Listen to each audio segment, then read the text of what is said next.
दोस्तों, समाजवादी आईएएस के online education platform पर आप सभी का स्वागत और अभिनंदन है। जैसा कि आज हम इस वीडियो में एक नए सब्जेक्ट पर्यावरण के बारे में अध्ययन करेंगे। पर्यावरण विज्ञान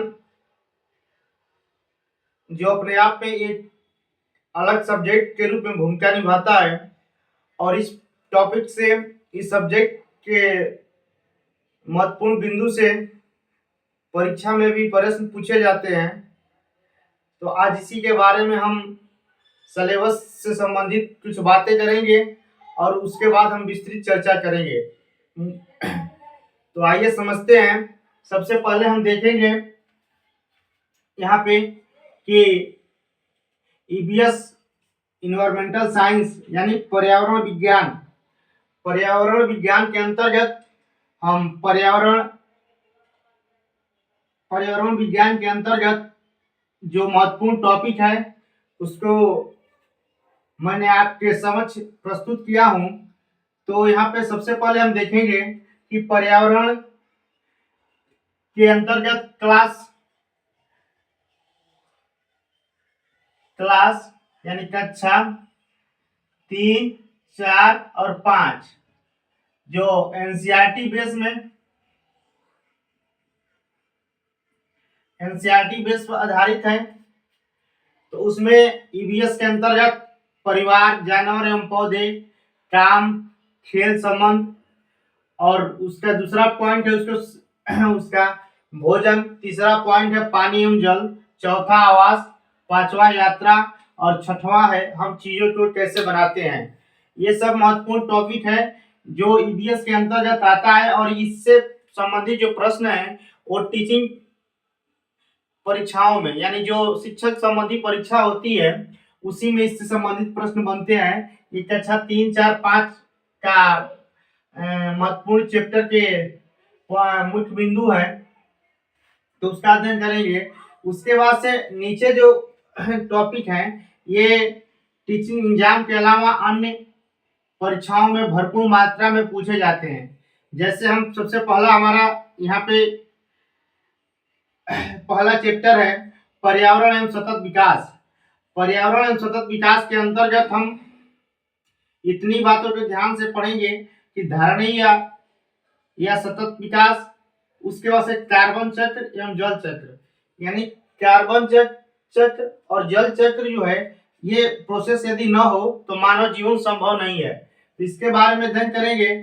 फिर वायुमंडल के अंतर्गत हम जितनी परतें होती हैं, क्षोभ मंडल, सप्ताह मंडल, उनके बारे में अध्ययन करेंगे तथा अंतरिक्ष विज्ञान के बारे में भी अध्ययन करेंगे।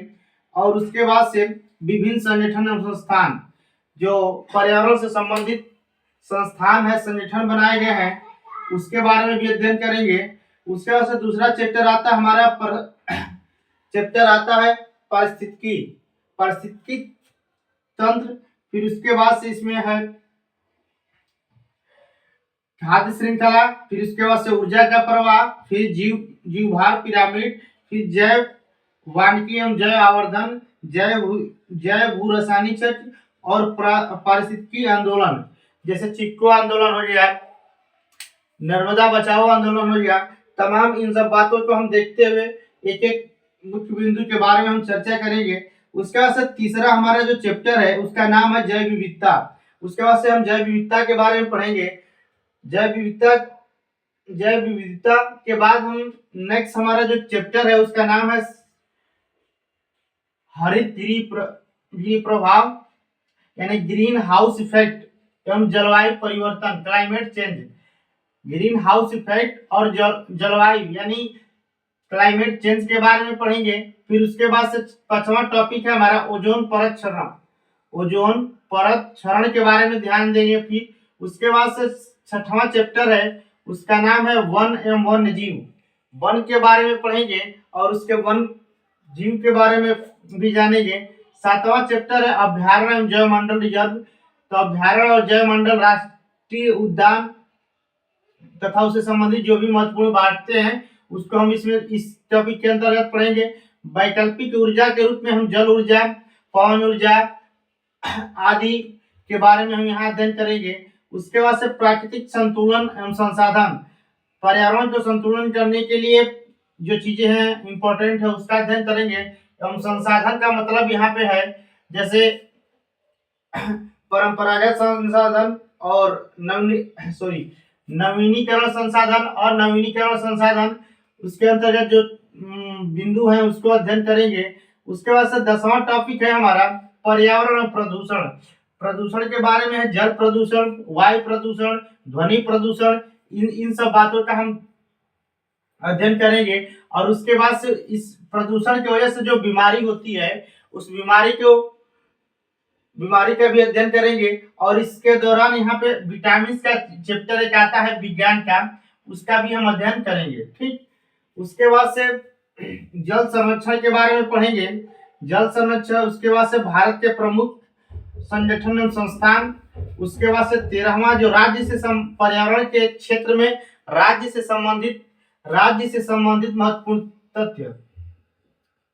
पर्यावरण के क्षेत्र में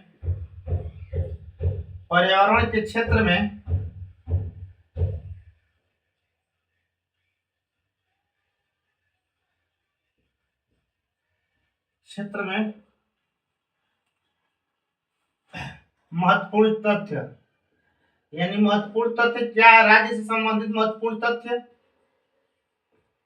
उसके बाद से फिर हम बात करेंगे जनसंख्या वृद्धि का प्रभाव। यदि जनसंख्या बढ़ती है, जनसंख्या विस्फोट होता है तो उसका पर्यावरण के ऊपर क्या प्रभाव पड़ता है, उस बात को भी हम यहाँ पे ध्यान देंगे। उसके बाद से 15 नंबर चैप्टर पे हम जो है अपशिष्ट प्रबंधन, यानी प्रबंधन के बारे में, अपशिष्ट यानी जो है जो कूड़ा कचरा है, यानी अपशिष्ट प्रबंधन के बारे में बात करेंगे।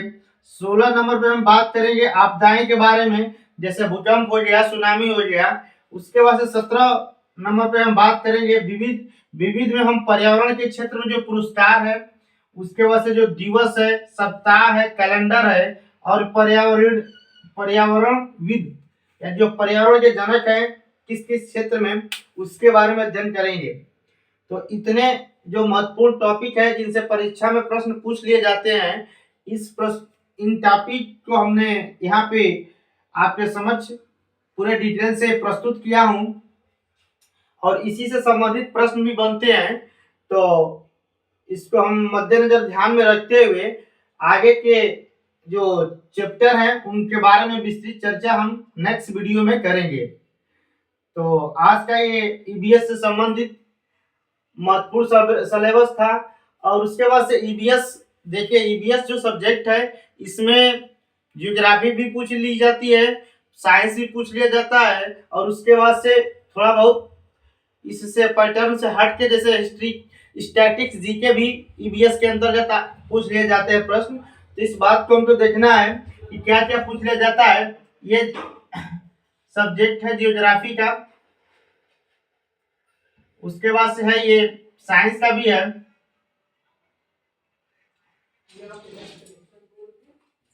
और उसके बाद से ये स्टैटिक्स जीके का है।